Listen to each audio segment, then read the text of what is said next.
Hello viewers, welcome to Daily Politics on Trust TV. On this program, we discuss issues around politics, policy and governance. I'm Hamza Idris.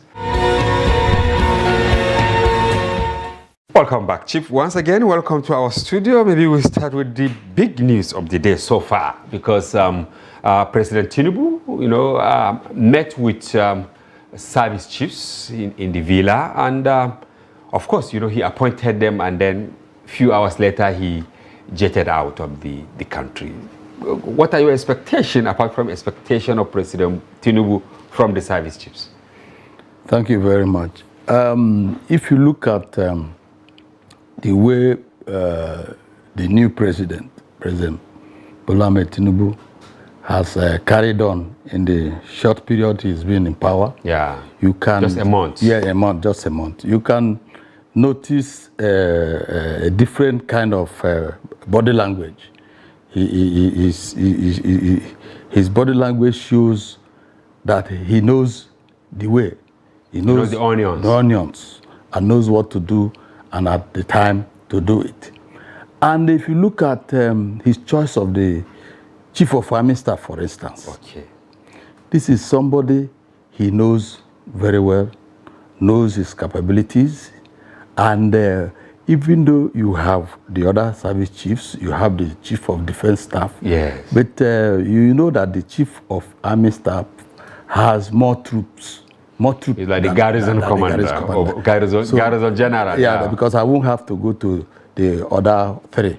But if you look at it, you know that this man wants to be in charge himself. Not just because the Chief of Army Staff comes from the Southwest. He knows him personally. Wow. And then he has chosen him to lead.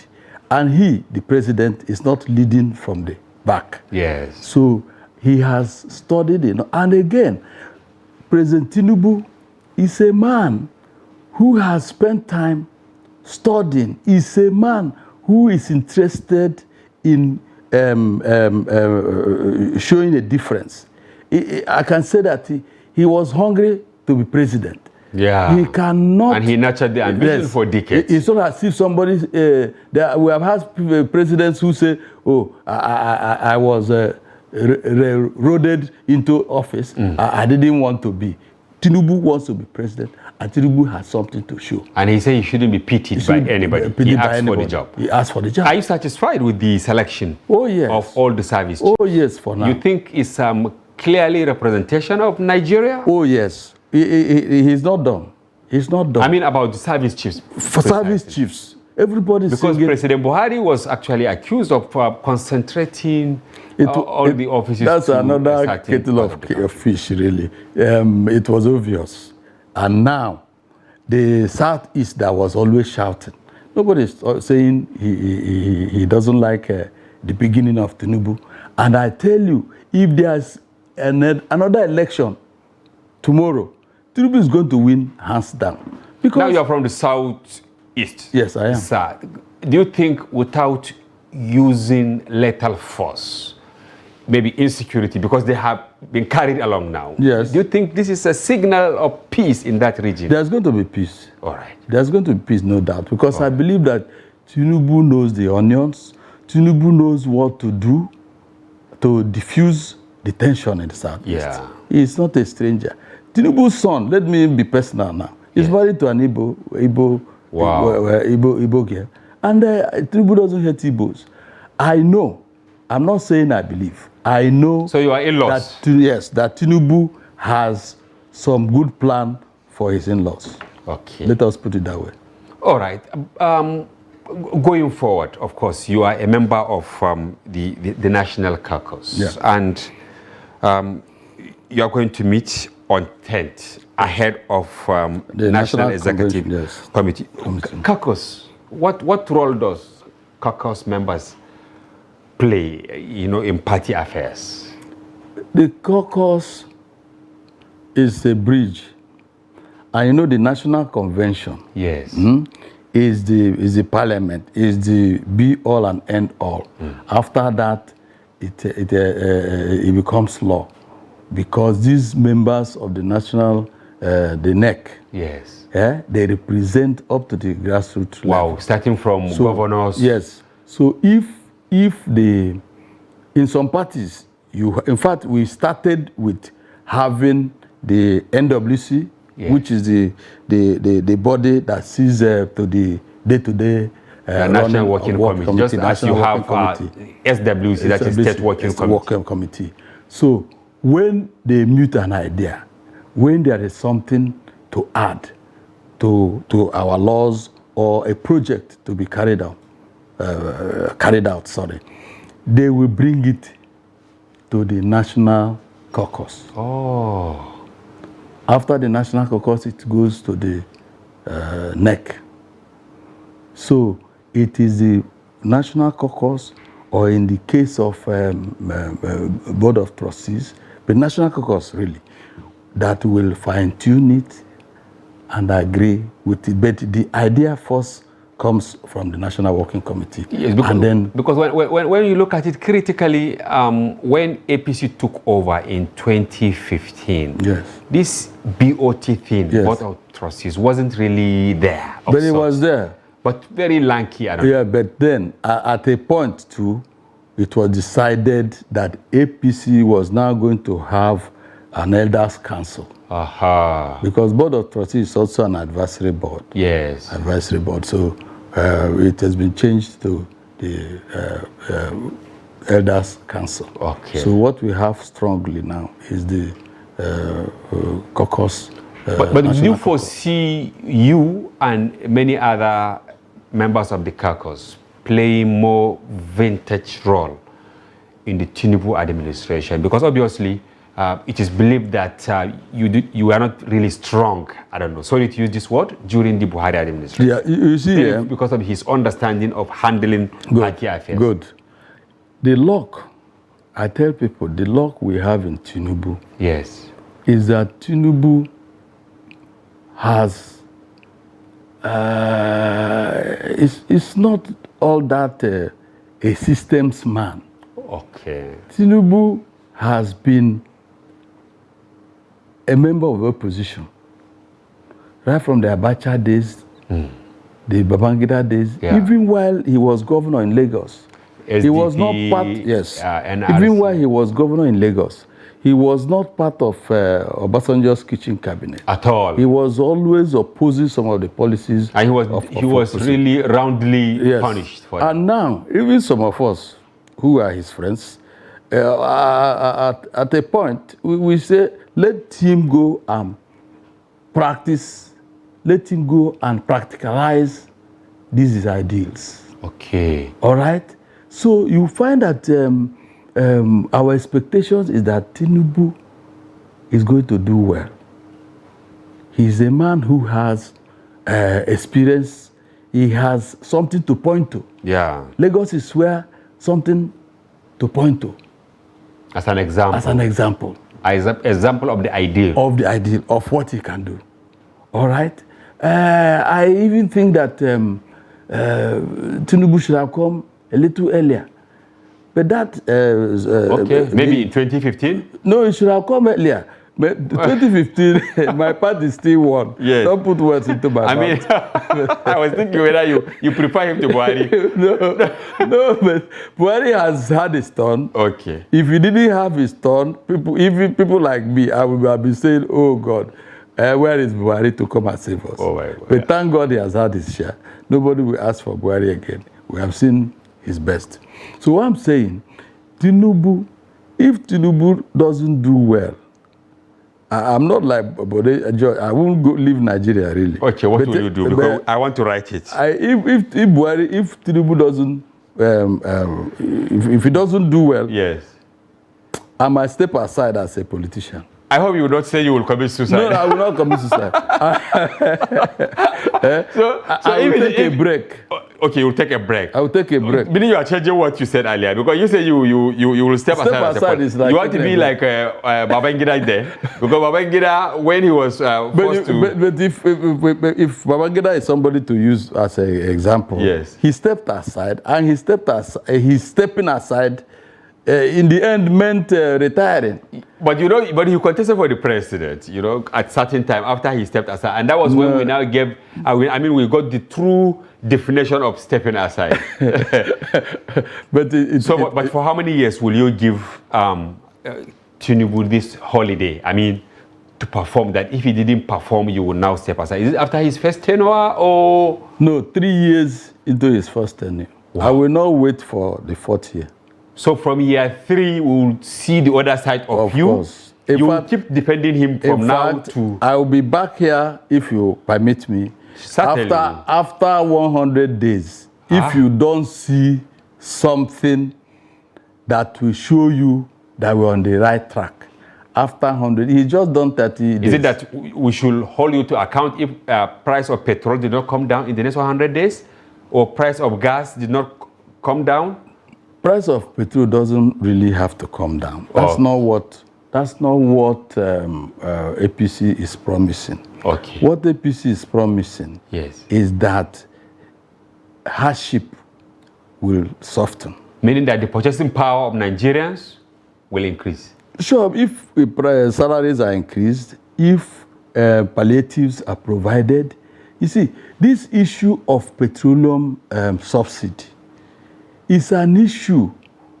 I remember listening to the former Vice President of Nigeria, Atiku Abubakar. Yes. As far back as 2025 or 26. 2005. Yeah, 2005. 2005, 2006. Yes, that was during the Obasanjo regime. Yeah.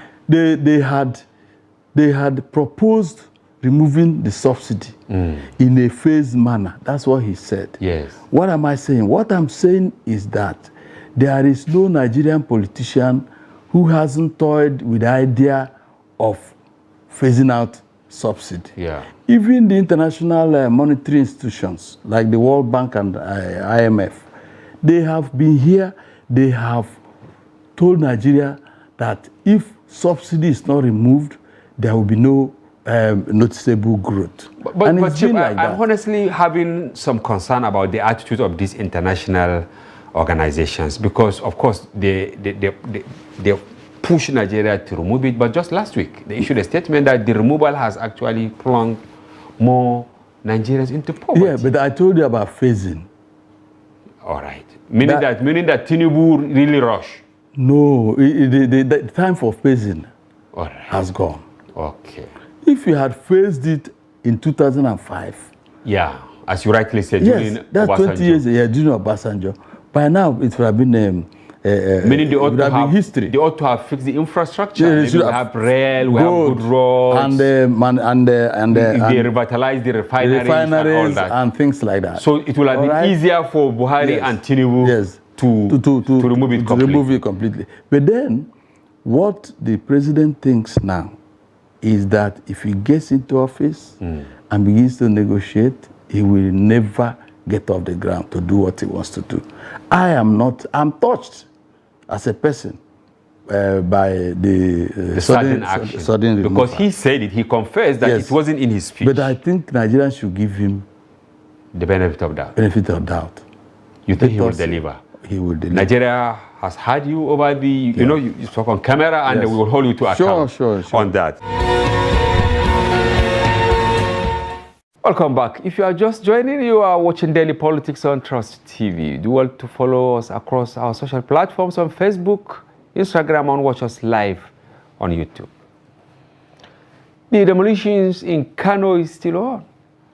So far, millions and even billions of naira worth of properties have been lost to the exercise described by the current administration of Governor Abba Kabir Yusuf as a mechanism to reclaim government land illegally sold by the previous administration of Governor Abdullahi Umar Ganduje. Without a clear end in sight, there are allegations that the current governor might have started losing goodwill, allegedly, from some quarters due to what they describe as a personal vendetta against the previous administration by the incumbent. But some people close to him say he's as popular as ahead of the elections. To persuade on more on these emerging issues, We are joined by Dr. Ahmad Zubair Chedi. He's a former chairman, Academic Staff Union of Polytechnics, ASU, Kano State Polytechnic Chapter. We also have in the studio Sheikh Tijani Ibrahim.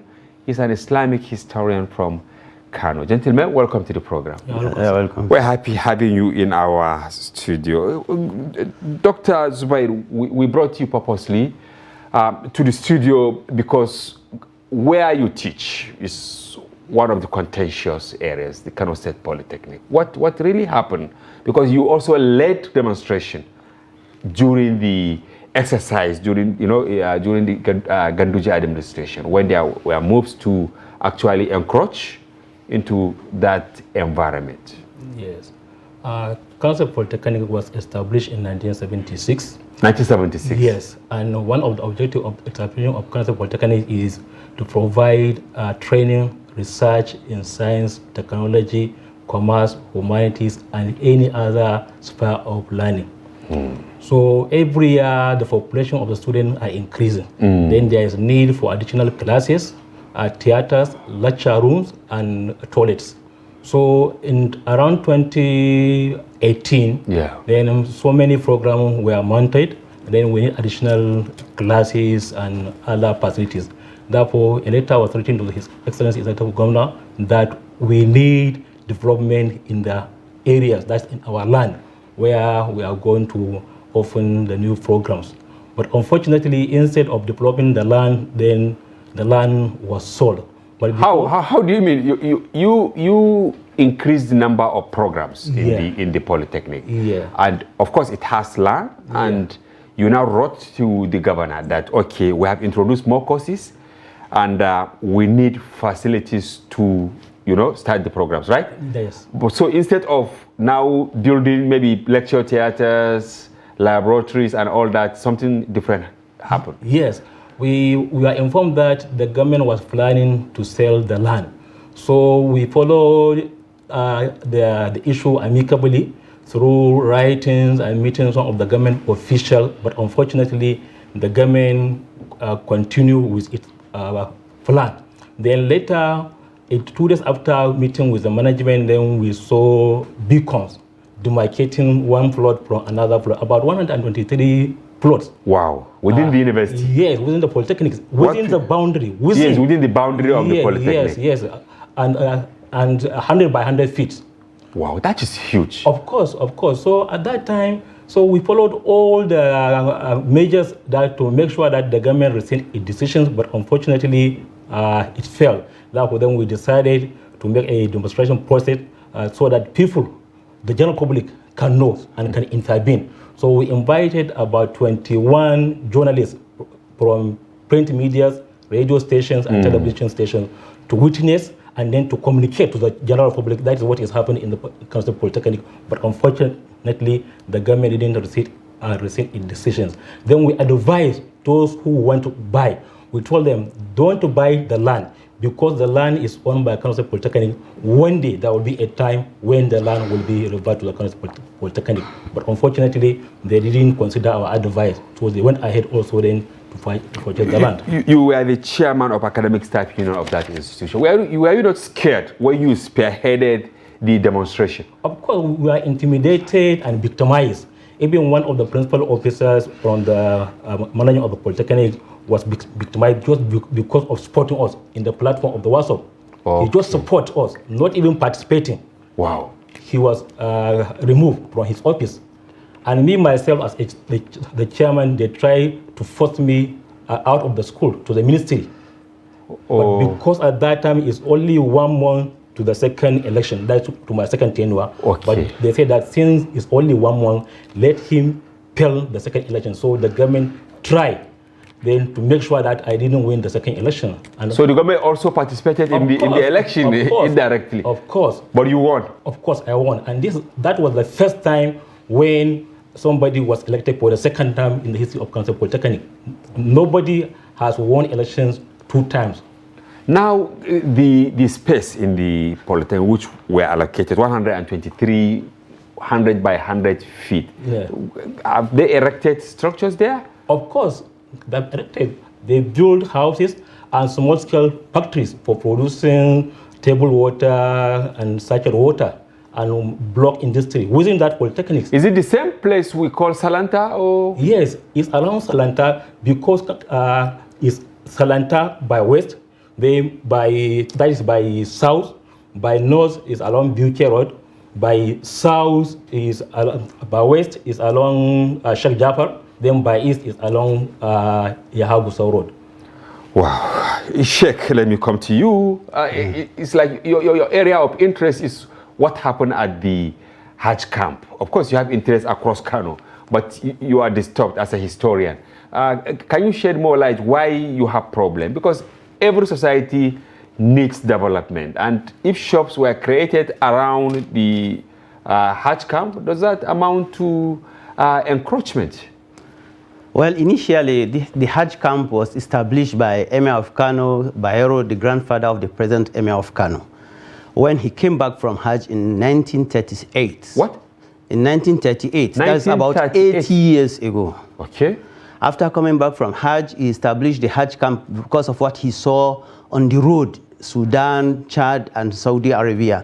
So he established a Hajj camp because then all pilgrims from West Africa converged to Kano. Then from there, they will be taken to Hajj under the West African Pilgrim Agency, that is WAPA. Presently, there is an area in Kano well known to be called WAPA. So, honestly, this is the first time I even hear WAPA acronym, yes, right? WAPA. Yes. So it is West African Pilgrim Agency. Oh. So pilgrims will converge there and they will be taken to the camp. So the camp was established then, enough space were there, and the Jumat mosque was erected there, and there are more than 100 houses, two bedrooms houses, which is for the pilgrims to stay there for 2 nights, 3 nights before they will be taken to Hajj. And this has been happening even before independence. Wow. Even before the coming of aeroplane. Planes was established, Hajj started in 1958. Okay. From Kano, airlifting of pilgrims. By airlifting. Yes. But the Hajj camp was there before then. The airlifting. Of course, it was there during the First World War. Wow. That's 1939 to 1945. So those days people were going by road, or they were going by road. They will come back there and they will be taken from that place to Hajj. From different countries around West Nigeria. Africa. West Africa, of course. Then later on, they continue coming there from all over Nigeria. Then later on, the north, and now Kano State pilgrims, they will stay there for 1 or 2 nights before being airlifted to Mecca. Because there are 44 or there are local government areas, so yes, they converge. Yes, they converge here. And when they are back, they will stay there 1 or 2 nights to collect their goods. So this place is meant for Allah subhanahu wa ta'ala because Hajj is one of the pillars of Islam. So we are not happy when the government was trying to encroach into the place and turn it into shopping malls and give it to an individual. I mean, so you mean one individual? Or an many individual was given to create to build a shopping mall there. But is it that after some of the facilities were destroyed? After demolition, 130 houses. What?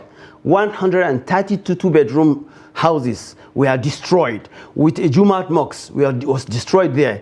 And Sheikh, are you sure what you are saying? Of course. Mosque destroyed there. Of course, a Jumat mosque for that matter, and and a dispensary, 1 dispensary and 2 courts were all demolished by the past administration, and the land was given to an individual, which is Islamically wrong. Even if you have a house, you build a mosque in the house, you don't have any other right to carve a shop from that mosque. It is something we call in Arabic hubus. Okay. Hubusi is for Allah subhanahu wa ta'ala. Whatever you give to Allah subhanahu wa ta'ala, you will not take it back. Even if you want to dispose it. You cannot take it back. Your children will not inherit it. You cannot cut a portion of it and sell it out. Islamically, it's not allowed. This is exactly what we oppose, why we oppose the former government to destroy this type of places. It's wrong because it is one of the pillars of Islam. And had it been there is a replacement, maybe we might think otherwise. But there is no replacement. There is even a caricature of Kaaba was there where pilgrims will practice, circumambulate the Kaaba practically before going to Mecca. All these buildings were destroyed. If I ask you, the size carved out, is it up to 30% of the entire? The whole area, about 90%. Only a very few portion was left where the goods were being kept of the pilgrims. Yeah. But almost 90% of the area had been given to someone else. So NNPP government, when they were coming in the campaign seriously that they are going to return what belongs to God to God. Even the Christian in the Bible says, give to Caesar what belongs to Caesar and to God what belongs to God. So therefore, taking the land that has been given to God for more than 80 years to an individual, giving it to an individual is totally wrong. So this administration, when they campaigned seriously about it and the people accepted it and they voted him into power, so we are very happy that immediately they took over, the reign of the Kano state. They started to destroy all these places, construction built by an individual. Yeah. They are now returning the land to Allah subhanahu wa ta'ala. Doctor, the Ganduje people are not here to defend themselves. No. So I'm compelled to play the role of the devil's advocate, right? Beyond polytechnic or academic politics are you a politician? No, I'm not. Because there is this allegation that some of you are actually politicians trying to discredit the previous government. No, I'm not politicians, but as academicians, whatever decision we are going to take, then we have to make what is called cost and benefit analysis. Okay. That is to identify what is the cost of that decision and then what is the benefit. Then you consider the one that has the highest benefit. So when election comes, then we consider all the candidates from all the political parties. Then we evaluate them. We make a comparative analysis among them. Yeah. Then especially for these two candidates, when it comes to the election, there are two prominent candidates or two parties that they are most prominent. Yes. So we make a comparative analysis between these two candidates. One, for the NPP candidate, he said that he will continue from where Konkoso stopped. Yes. And we know where the Konkoso stopped. Yes. Konkoso established 2 universities when he was the governor. He established vocational training center in all the 44 local government in Kano State. Konkoso regime built technical schools in many local governments. School for Arabic studies in many local governments. Konkoso, when he was the governor, he gave jam form free. Konkoso, when he was a governor, he gave scholarship to the students. So it is based on this that maybe people in the academia said, let's go for. No, because of what Abba said, he said that he will continue. So we know where the Konkoso stopped, therefore Abba, he will continue from there. Yeah. Then for the other candidate, APC, he even swear by God, he will continue from where Ganduje stopped. Welcome back. If you are just joining, this is Daily Politics on Trust TV. Do well to follow the conversation across our social platforms on Facebook, Instagram, and watch us live on YouTube. Still having the studio far right, Kende Amadou, our in-house analyst who has been covering the villa for a very, very long time. So you know all the politics there. And then here on my right, Yusuf Zango, also our in-house analyst, opinion editor, and former editor-in-chief of News Agency of Nigeria. We ended the first session with big laughter that anything can happen because the president and Abdullah Adamu met tonight, and you say anything can happen. I mean that he may live beyond the next meeting. But what do you think will form the larger part of the conversation by caucus and later by the NEC? Definitely this issue will come up so that they should try and strengthen themselves and see how the party can move. Even if later on there will be some changes, for now they need that unity. And probably the president will realize that he has brought in so many policies which he needs the party to explain to Nigerians. Oh, okay. Yes, and it's not an issue for himself and those surrounding him. He needs other people, and the wider the support, the better for him. Probably that's it. But at the same time, you can't rule out those who feel that they want to carry on the fight, and they may be close to the president and tell him, look, don't allow this guy to continue because if he does, they will give him so many bad side of the... Okay, they may be like Salihu Lukuma. I don't know his closeness to the president, but you can see he has written 1,001 letters. Well, saying that Abdullah Adamu should resign, saying that he should be probed over the money generated for, from forms to fund the party and all that. Well, for me, would that issue come up? I don't think it should be bad.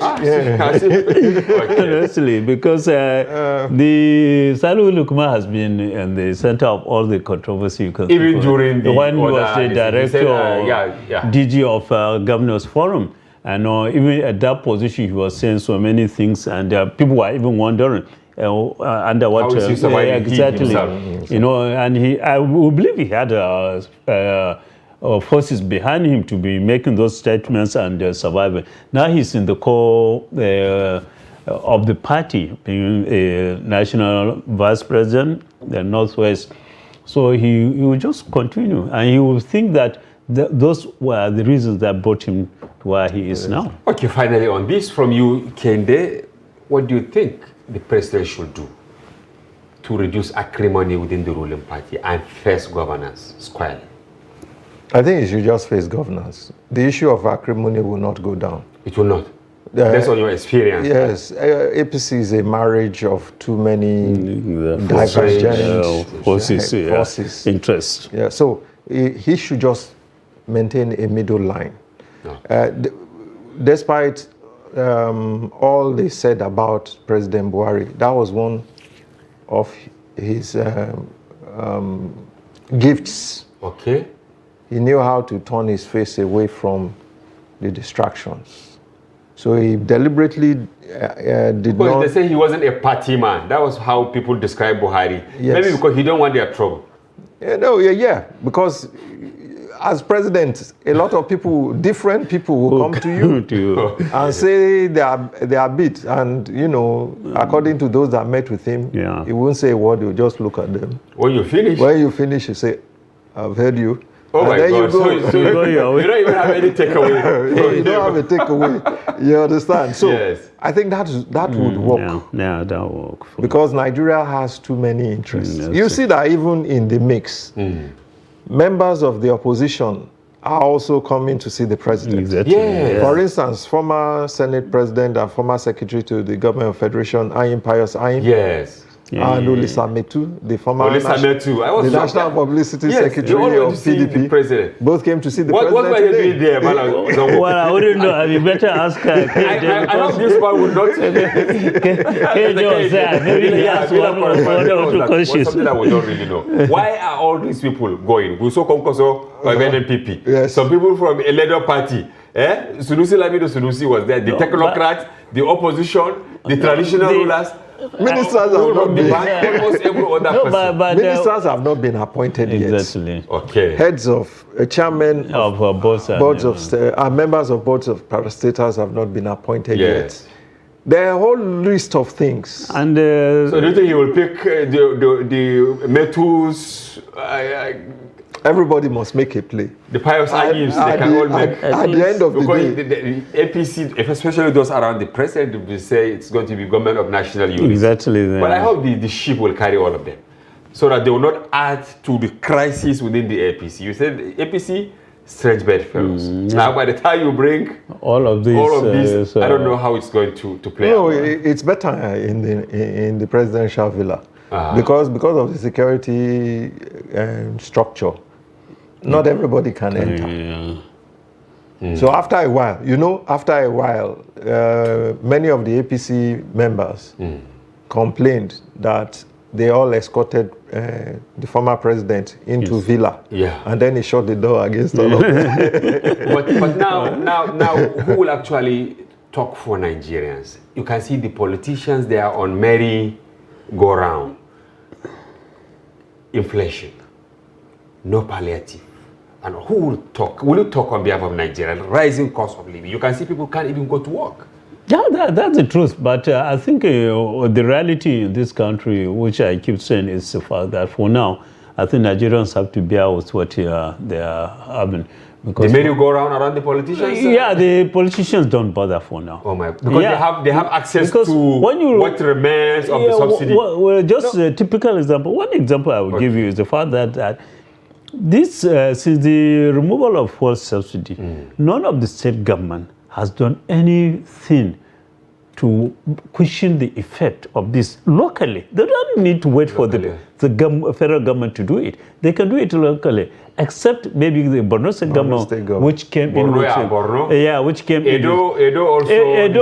Edo. But you can see, I don't know. It's like we are in a circus because Kwara, which reduced exactly, just this reversing because they have gone back. Exactly. I don't know whether Ondo will do the same. They will go back they to will, the 5-day work. They will do. Week. But even if they don't, it is going to be nonsensical. Somebody even has to leave for some civil servant. He would like even to leave his house, even if he's not going anywhere. In the name of that, he's going to work. Now, if you said, no, please don't go today, it's off day, he remains in the house, his wife will ask, his children will ask, and he doesn't have anything. Oh my God. We had that states like Lagos and Osun will increase, like they're planning to. Yeah, maybe that's better. Well, Lagos I know, but I don't know about Osun. Lagos has the capacity to do that. Now, the problem I envisage going forward is that when these negotiations for salary increase come through, and then you agree on a minimum wage. Some are saying it shouldn't be less than 100,000. How many states will be able to? How many dollars now? If you put it 100,000, that's 100 and something dollars. But even I don't believe states will, because we reported last week that they are likely to get more money because the subsidy, the removal will enable them to generate more money. And the collapse of the exchange system also will enable the government to get more money. So I don't think more money in, how do you define more? How do you define more money? More devalued money. Exactly, but at least they can share it. You have the feeling that you have something in your pocket. And people are still doubting if 100,000 will suffice, because how much does it take you to fill your tank now?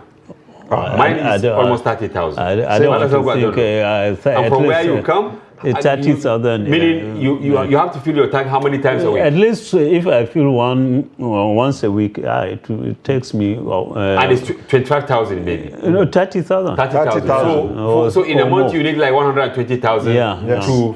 Exactly. Not talk of other things. The schools are just going to close.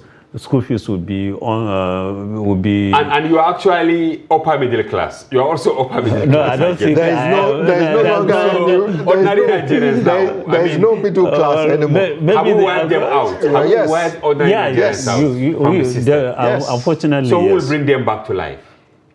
Well, we hope because the president has been giving us the assurance that he's going to do something. But what we hope is that he's going to do it fast, because really the country is in their the precipice. You're on the same page? Yes, I Okay, let's move to the tribunal. We don't know what will happen. But today, initially, at the preliminary stages, I remember that Tinubu assembled over 50 senior advocates of Nigeria.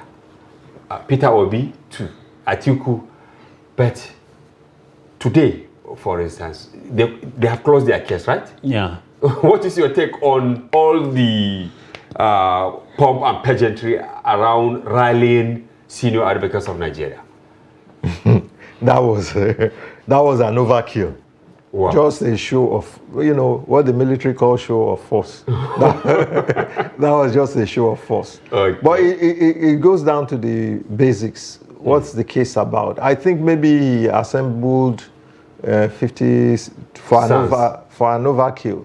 Then they realized that you don't really need 50 sons.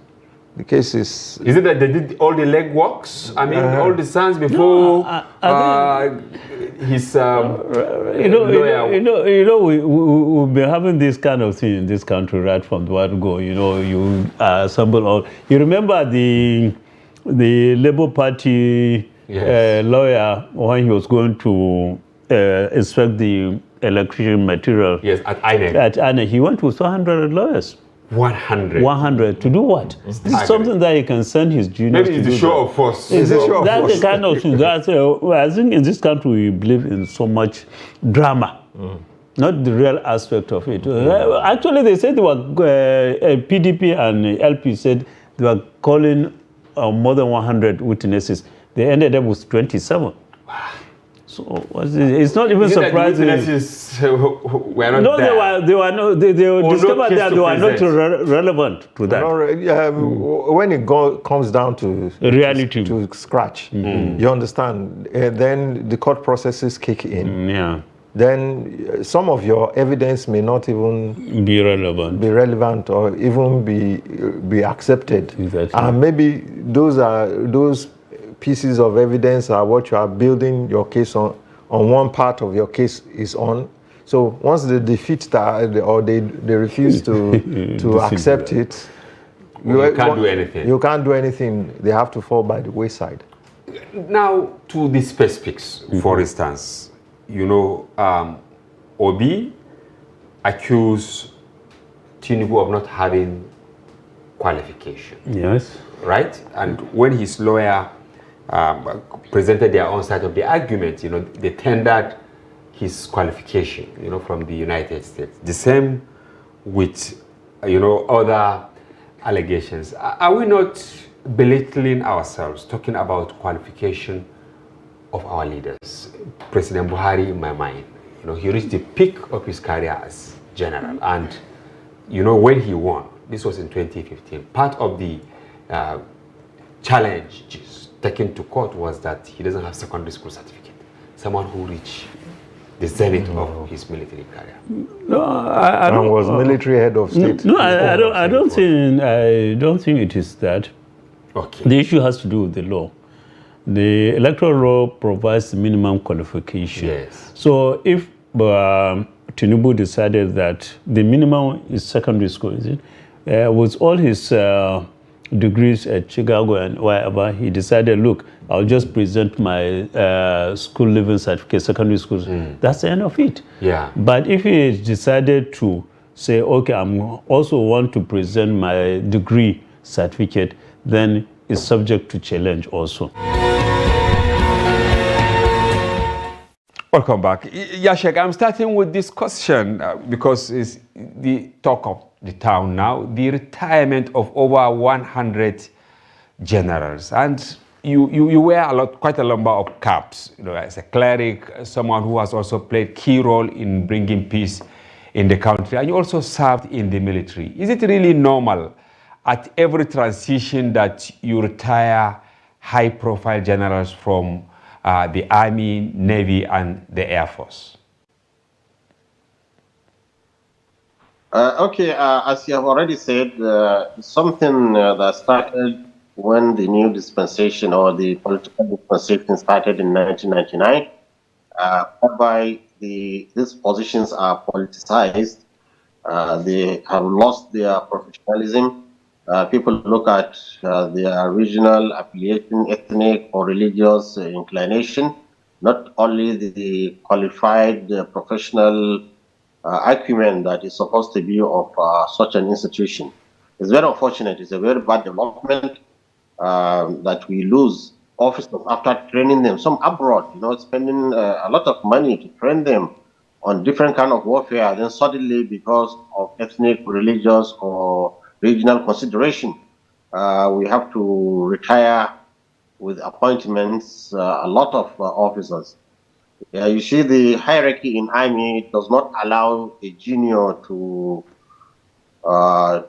preside over his seniors, and there will be a break of chain of command, and that necessitates that they have to be retired. But we don't have to put everybody who is a junior just because of his tribe or his religion or from where he comes to head such an institution, especially in a time when our main problem, the elephant in the room, is the security issue. We need qualified hands. We need people who have experience, people who understand, who are intelligent, you know, not just because you belong to a tribe or you belong to a region. I hope as we develop our political programs, we will come to overcome this. Military and the judiciary should be off hands of the politicians. Politicians should not have hand in these institutions. Otherwise, they'll be politicized and vandalized. And you see, they are made into a laughing stock. Yes, if I understand what you are saying, we are having these issues because of politics. Because I know in the civil service, someone must serve for 35 years or attain the age of 60. In fact, they have tweaked it maybe in the judiciary, and even teachers, especially in some states, they increase the length because of the experience and all that. Now, is it, you as you said, 1999, but people or countries don't operate in isolation. Is it that this is what obtains in other countries around the world, or we domesticate our own philosophy as far as retiring our generals is concerned? Well, you see, security apparatus is a very sensitive institution. We could see in America when Barack Obama became the head of state, and he left all the chiefs that were appointed by the Republicans because there was a war in Iraq, and the people who were engaged in the war are better people who can withdraw their troops and whatever they do. I think we should not touch the military and the judiciary just because there's a change of political leadership. And also the civil service, it's affected now. You find that PAMSEX is a position which is supposed to be purely professional civil servant, and you find that now it's also politicized. The politicization of every sector of our public life is part of the corruption that is becoming endemic in the society. People, and there's medical people who are not qualified for a position are just given because of remedial differences they have with other people of Nigeria. So I think we have to remove these institutions, these sensitive institutions, from politics.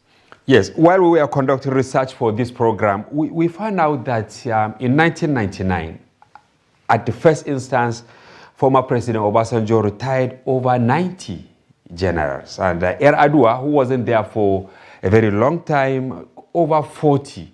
And Jonathan also dozens. And President Buhari in 2015 too, over 100. And after completing our findings, we discovered that this time around, it's not only 100, but over 130 generals, are going. What is the, let's talk about financial implication of this before we get to the security implication. How much does it cost to train someone from maybe cadet in the NDA up to becoming brigadier general, major general, or any of the generals in the other arms of the military? Well, financially, I cannot say that because I was never in the financial department. But you could see an officer who has been to Tandos, who has been to America or India or Pakistan to do special military warfare courses, will definitely, the nation will bear the burden of training him in hard currency. Yeah. And for a rough estimate, I don't see a person becoming a general in the system we have for spending on him not less than $3-4 million. Wow. Just as a rough estimate, and you could see the loss. But more important is the expertise that we lose. Exactly, which is the second leg of the question. And now the expertise that we are losing, yes. And it's so evident. And we could see, just for instance, the last dispensation and the last crop of officers. I had the opportunity to sit down with some of them, and I could particularly see the difference with the former Chief of Defense Staff. He a very intelligent person. When we had discussion about this kinetic and non-kinetic approach to problem solving, security problem solving, I could see that he really understood it. And you see how he has managed to even free some of the hostages that were captured by some of the bandits. Yes. Because he understood the issue. Just imagine if all officers in all Qaeda are some people who are well experienced, who intelligent enough to understand the implications of security. Nigeria could have been better than what we are facing now today. Exactly. You cited example what is happening in the United But States. it also applies to other institutions like custom. You know, people are underrating the value of custom in security because all these guns, all these black market guns that gun runners, it's the duty of the custom to apprehend them. You know, the drugs, illicit drugs that are going into bush, and many other things is the custom, and the custom needs to be robust. Exactly. And in the last dispensation, an officer who's a military, who's trained just to kill, has given a big sensitive position like that, just for parochial reasons. He was really unqualified to be doing that job. The professionals were denied that position. Yeah, for 8 I years. think this should not be repeated again in Nigeria. You cited example of the United States, where a new president inherited the generals that served under the man before him. Why do you think we are changing ours? Of course, is it because of religious sentiments, ethnic, or what? Yes, when you say politics, it goes all under it. Ethnic, religious consideration, regional considerations. I could see if a region have a chief, among the chiefs, you see their local people dancing as if he's going to bring something to their community, more what the others will not do. This is a wrong style we are teaching Nigerians. You don't need your mind to be there up for security to prevail. Whoever is there under oath, he should perform his duties. He should not relent in seeing that criminals are tackled, are stopped, and brought to book. Criminals, and whoever is involved should be accountable. But you see, when we clap our hands when it's our man, just for instance, the last dispensation, we have our men all over there, but people are dying in Zamfara, in Katsina, in Kaduna South. People are fighting, ethnic fight. People are fighting where we don't know how to come in between, government to come in between and separate it. Rather, government will take one side, label others as bandits, as criminals. An ethnic problem that needs, that's like amnesties, do things like social amenities that can bring people together. No, they would prefer to spend billions and billions in buying military equipment that cannot actually solve this problem. Yeah.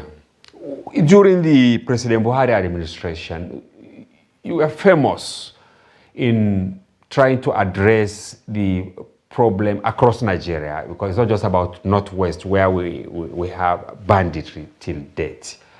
What actually informed your decision to get into that risky endeavor, going into bushes, talking with bandits and all that? Yes, it's a situation which we have no option.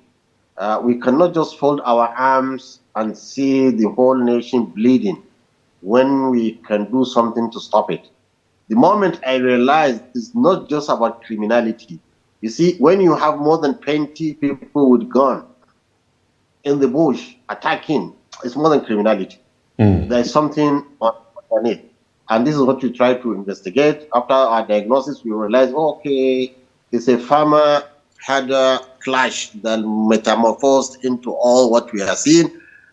Then we said, okay, let's cross the aisle and see the other side and hear what they have.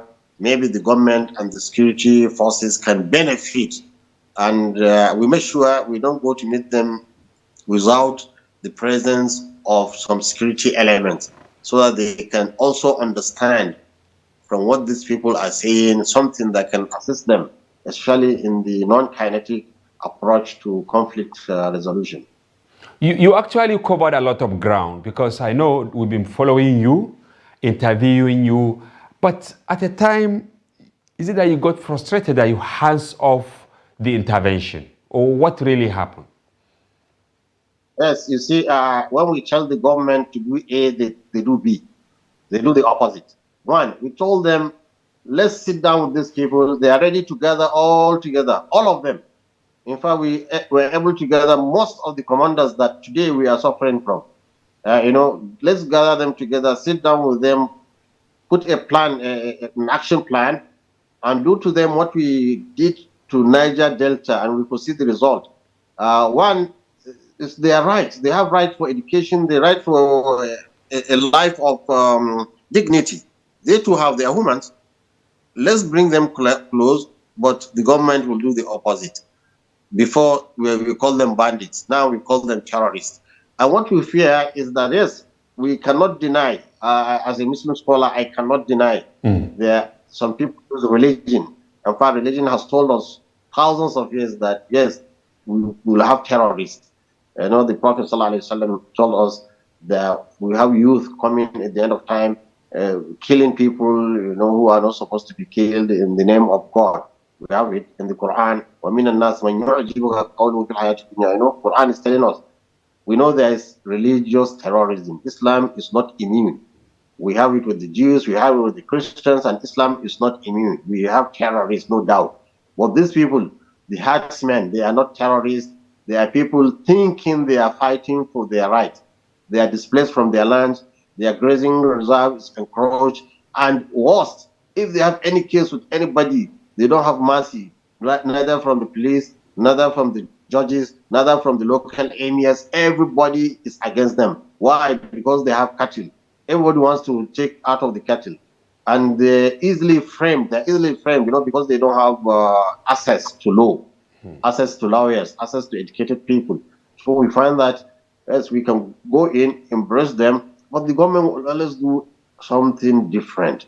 And we came to understand it's also politics.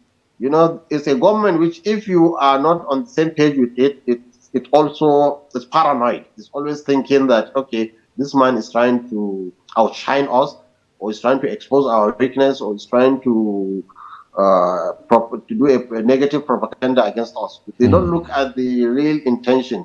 Why will I myself, take myself into the bush for any politician? And subhanAllah, I value my life more than any politician. And they should have also considered with their lives. Now they have left the government. Let them see how many people will be following them.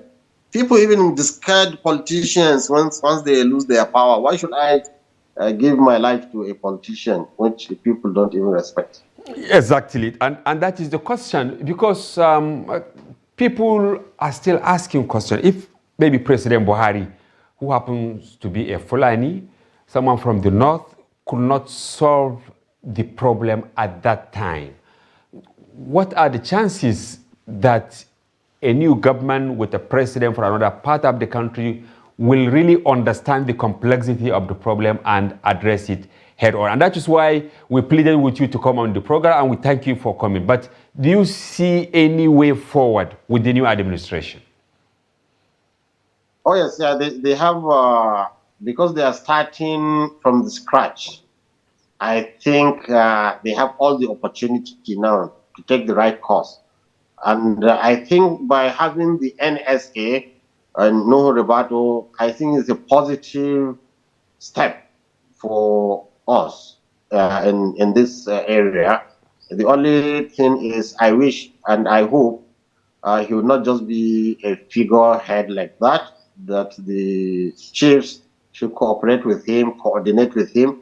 What we usually lack in the previous administrations is that there's lack of coordination.